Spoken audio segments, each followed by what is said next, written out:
A Guide to Growing Thyme. There are about 300 different species of thyme that come in many scents and flavors. Its aromatic aroma makes it an ideal herb for seasoning a variety of tasty dishes. It's also got lots of vitamins, minerals, and nutrients. Thyme varieties.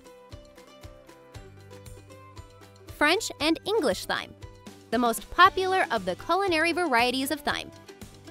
Citrus thymes, a diverse group that has plants with lemon, lime, and orange fragrances. Golden lemon thyme. This thyme has a true lemon scent, as well as the minty quality of thyme. Its leaves are multicolored with a gold outline. Caraway thyme. This low-growing variety has pale pink flowers and the scent of caraway. Creeping thyme. True to its name, this variety grows low and only 2 to 3 inches tall. It has either pink, magenta, lavender, or white flowers and is also often used as a ground cover.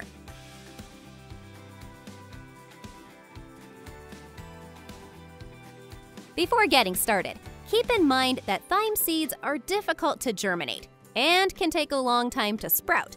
Typically, thyme is grown by propagating cuttings or by layering. Transplants. Gently scatter thyme seeds over the soil in their container. Next, gently scatter soil over the seeds. Then water them thoroughly. Cover with plastic wrap. Then place the container in a warm spot. Seeds will typically germinate anywhere between 1 to 12 weeks. And once seedlings are 4 inches, 20 centimeters high, they can be planted outside. When growing thyme in small cells, the seedlings may need to be transplanted to 3 to 4 inch pots first, when seedlings have at least 2 pairs of leaves. This gives them enough room to develop strong roots before being transplanted into the garden.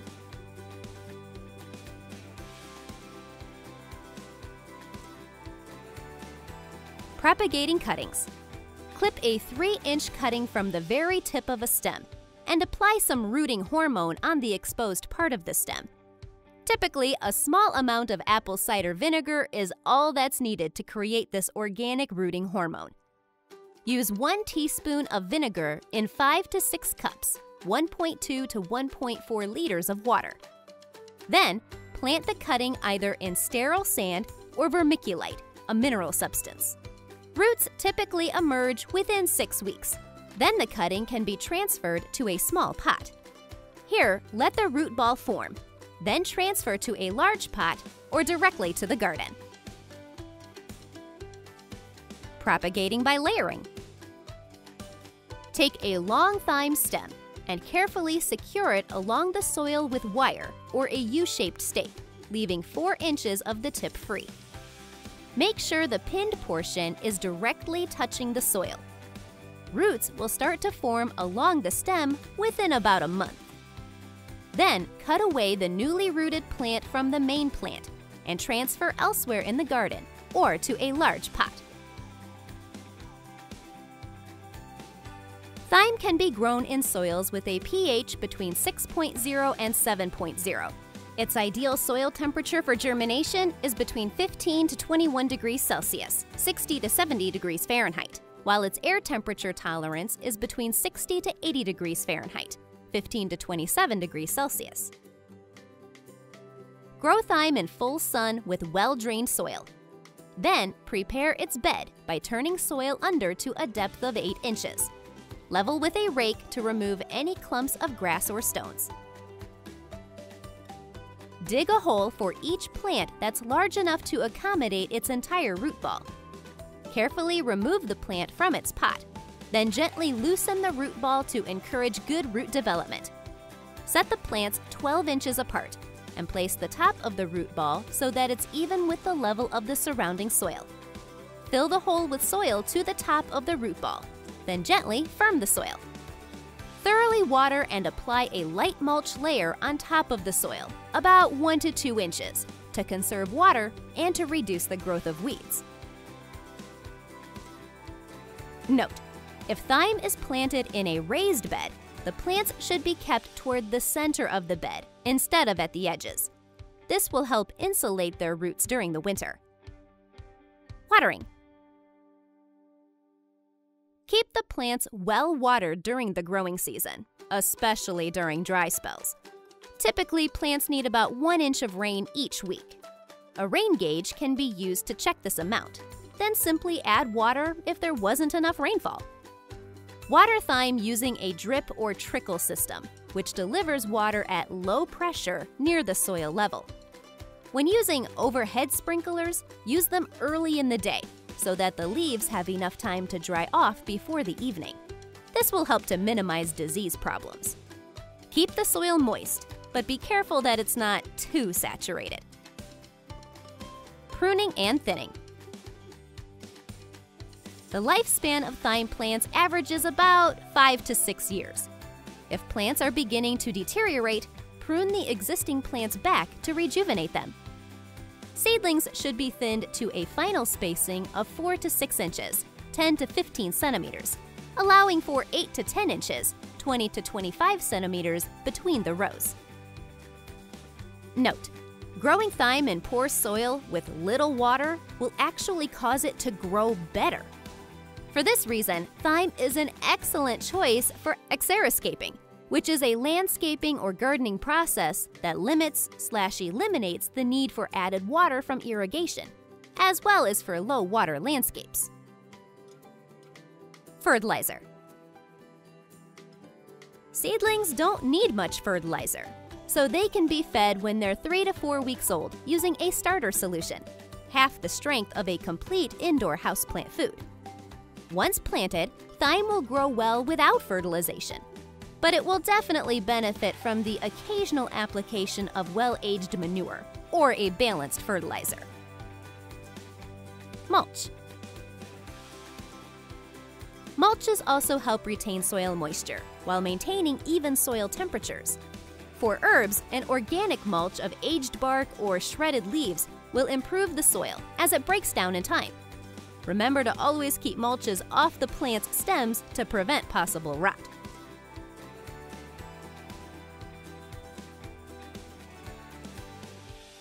Before planting, seedlings need to be hardened off first. Get young plants used to outdoor conditions by moving them to a sheltered place outside for a week. Protect them from wind and hot sun at first. If there's any threat of overnight frost, the containers should either be covered or brought back inside for the night. Then the containers can be set outside in the morning. This hardening off process toughens up the thyme plants and reduces transplant shock and scalding.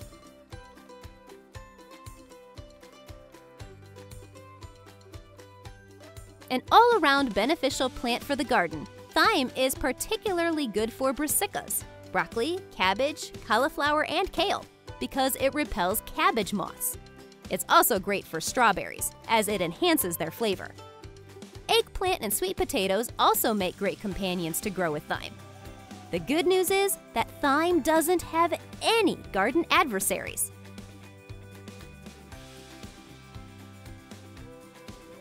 Raised beds. When using raised beds, remove all rocks, shrubs, weeds, and plant debris first. If needed, fertilize accordingly to supplement the nutrition added from compost or organic matter. If the soil's pH is too low, add some lime to make the soil more alkaline.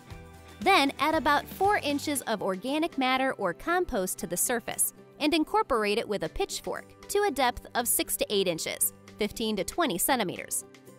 Raised or slightly mounded beds provide the best drainage for this herb and keep the plants toward the center of the bed instead of at the edges. This will help insulate their roots during the winter. Containers. Like most herbs, thyme has a sturdy root system that's usually a bit larger than the top of the plant. As a general rule of thumb, a plant that contains 1 gallon of potting mix is a good size for one thyme plant, since smaller pots can cramp the roots.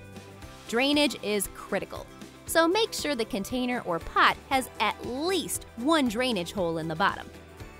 An excellent container for growing thyme is a clay planter. Other types of pots will work, but a clay pot allows thyme to dry out between watering. It also helps prevent overly wet roots. which is important, considering thyme isn't tolerant of soggy root conditions. As with any container, clay pots need at least one large drainage hole.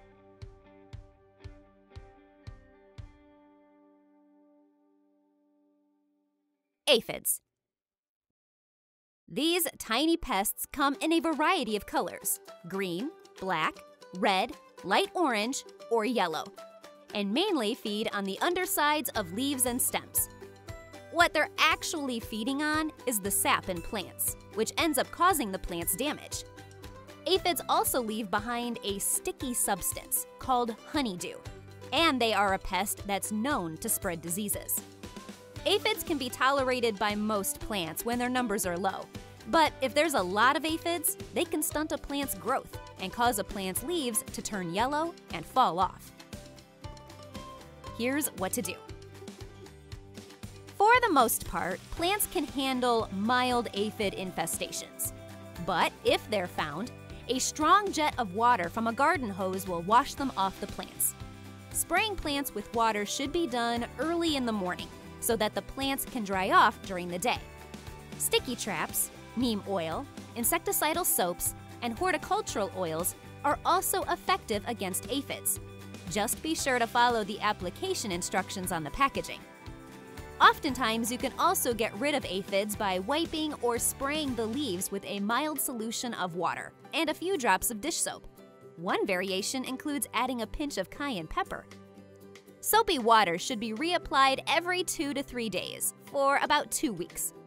As well, you can try to attract beneficial insects like lady beetles, hoverflies, and lacewings, all of which are important aphid predators.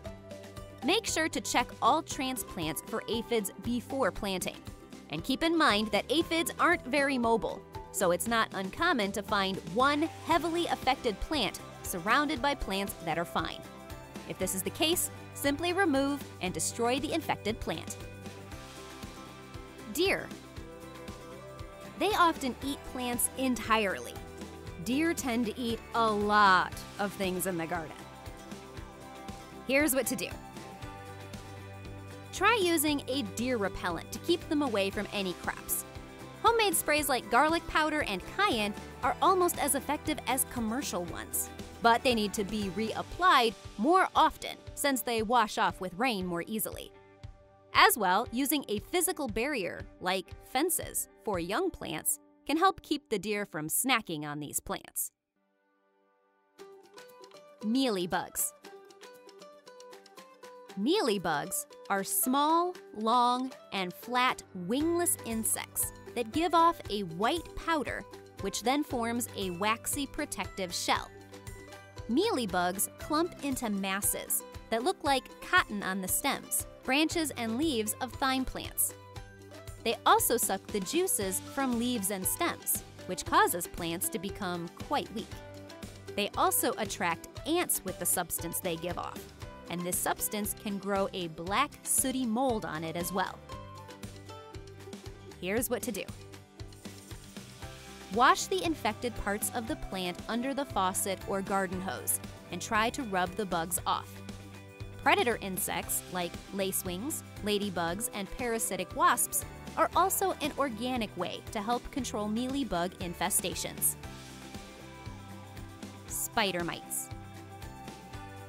These tiny, spider-like pests are about the size of a grain of pepper and can be red, black, brown, or yellow in color. They feed on plants, sucking on the plant juices and removing chlorophyll, which is important for a plant's ability to turn sunlight into energy. Then the mites inject toxins into the plants, which causes white dots to appear. Also, affected leaves will become dry and yellow, and those affected leaves can drop from the plant entirely. Oftentimes, there's also some webbing visible on the plant, and the plant's growth can be slowed. Typically, spider mites multiply quickly and thrive in dry and dusty conditions. Here's what to do. Monitor plants for signs of spider mites, paying close attention to the undersides of leaves. Spider mites can sometimes be controlled with a forceful spray of water every other day, and it's best to spray them in the morning hours. That's because when plants are sprayed early in the day, those plants have time to dry off, which avoids bacterial or fungal growth from taking place. Hot pepper wax or insecticidal soap can also get rid of spider mites. Just be mindful that certain sprays can also kill off the natural predators of spider mites. Since these natural predators, like ladybugs, are good bugs to have, they should be encouraged in the garden. Whiteflies. These pests are known for their white bodies and wings, and for hanging out on the undersides of leaves. They feed on the leaves of a plant, causing damage that makes the plant susceptible to other diseases. These pesky flies will typically group together on the undersides of leaves, and then the flies will fly up when disturbed. Here's what to do. Remove any affected leaves, or the whole plant if it's severely infested. Introduce beneficial insects, like ladybugs, spiders, lacewing larvae, and dragonflies into the garden. Use yellow sticky traps, and apply insecticidal soaps or oils. Keep in mind that these oils, like neem oil, might reduce whitefly numbers, but they won't eliminate them entirely.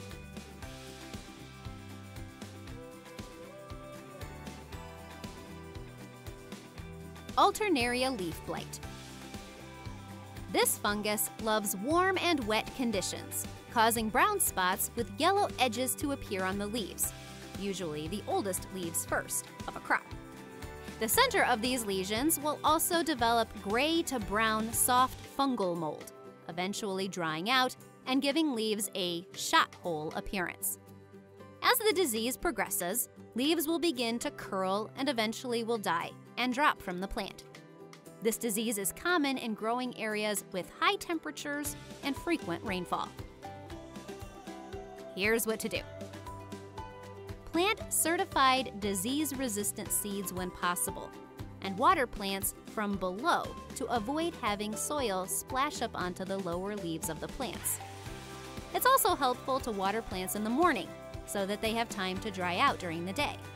In addition to watering plants from below, it's also helpful to provide a well-ventilated cover for the plants to protect the plants from rain.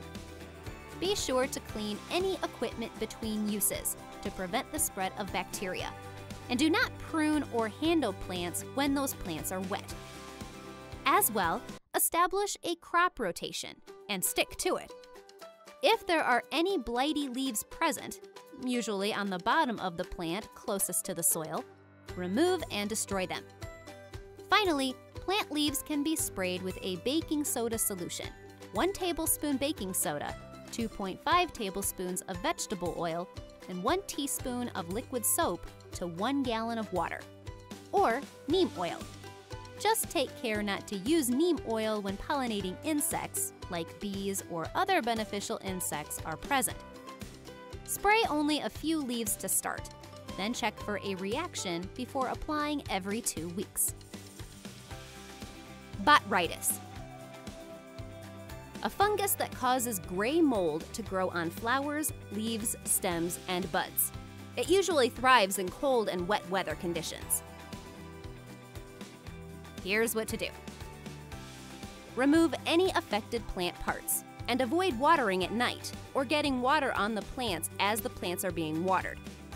Also, make sure that plants have good air circulation.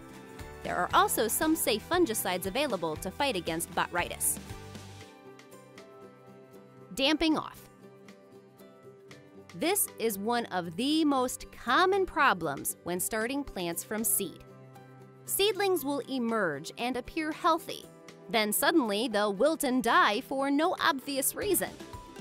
Damping off is caused by a fungus that thrives in moist conditions, and when soil and air temperatures are above 68 degrees Fahrenheit.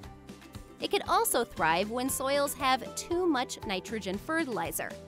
This fungus favors slow-growing, deeply seeded plants. The stems of affected plants become water-soaked and will eventually collapse, while roots become too water-soaked and damaged to function. Older plants can also be affected, and either those older plants become stunted or they will collapse. Damping off can be spread 3 different ways, either in water, by contaminated soil, or on gardening equipment. Here's what to do. When possible, plant disease-free seeds. Keep seedlings moist, but avoid overwatering the seedlings to keep the soil from getting too wet. And try to keep the soil from getting too cold. Raised beds are usually a great option for planting, since raised beds help with drainage. Also, avoid over-fertilizing seedlings, and thin the seedlings out to avoid overcrowding, and to make sure the seedlings are getting good air circulation. If containers are being used, those containers should be thoroughly washed in soapy water and then rinsed in a 10% bleach solution after each use. If any plants are affected with damping off, remove them from the garden and then practice a crop rotation of 2 to 3 years. Powdery mildew. Small white patches will appear on the upper and lower leaf surfaces, which might also show some purple blotching. Patches often come together to form a dense powdery layer, coating the leaves and causing the leaves to curl inward. In some cases, eventually the leaves will drop from the plant. Typically, the white patches start on the older leaves and then eventually spread to other plant parts. Powdery mildew is brought on by high humidity and moderate temperatures, 60 to 80 degrees Fahrenheit, or 16 to 27 degrees Celsius, with symptoms becoming most severe in shaded areas. As well, this disease often acts as an entry point for other pests and diseases. Here's what to do. First, rotate crops so that members of the same family aren't planted in the same spot year after year. In general, a 3-year rotation is a good place to start. Plant disease-resistant varieties when possible, and then provide good air circulation by not crowding the plants and by eliminating weeds. Water plants in the morning to give them enough time to dry out, taking care not to get the plant's leaves wet. Consider spraying infected plants with certain protectant, preventative fungicides. Sulfur, lime sulfur, neem oil, and potassium bicarbonate are all effective. But these remedies will work best when they are used before the infection happens, or when signs of the disease are first spotted. Instead of chemical fungicides, plants can also be sprayed with a bicarbonate solution by simply mixing 1 teaspoon of baking soda in 1 quart of water. Make sure to spray the plants thoroughly, since the solution will only kill fungi that it comes into contact with. Also, potassium bicarbonate, which is similar to baking soda, can actually eliminate powdery mildew once it's there, and does the job fairly quickly. As well, after the growing season, make sure to dispose of any infected leaves or fruit. Once plants are heavily infected with powdery mildew, it's difficult to get rid of the disease, so focus on preventing it from spreading to other plants. Root rot. A fungal disease that causes plants to become limp, while any terminal leaves, those at the tips of stems, as well as the stems will die off. This is because the roots are no longer able to absorb and move nutrients and water to the rest of the plant. Typically, the lower leaves of an affected plant will turn yellow. Gray, black, or red lesions will also appear on the lower stems and roots. Root rots can affect both seedlings and mature plants. Here's what to do. Plant crops in well-draining soil and water sparingly, allowing the soil to dry before watering. In general, watering once every 1 to 2 weeks is enough, but this amount might need to be adjusted to suit the local climate. Also, practice crop rotation and avoid using too much nitrogen in the soil.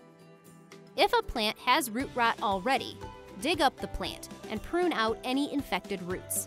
Then dust the roots with fungicide powder. If the entire root system is black and mushy, then the entire plant should be destroyed. Harvesting.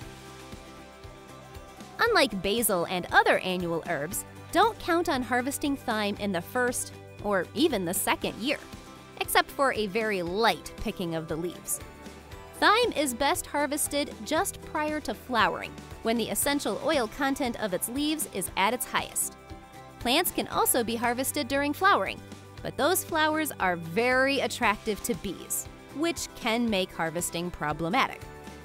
Once it's ready, simply harvest thyme by cutting the branches 3 to 4 inches, 8 to 10 centimeters above the ground. Storage.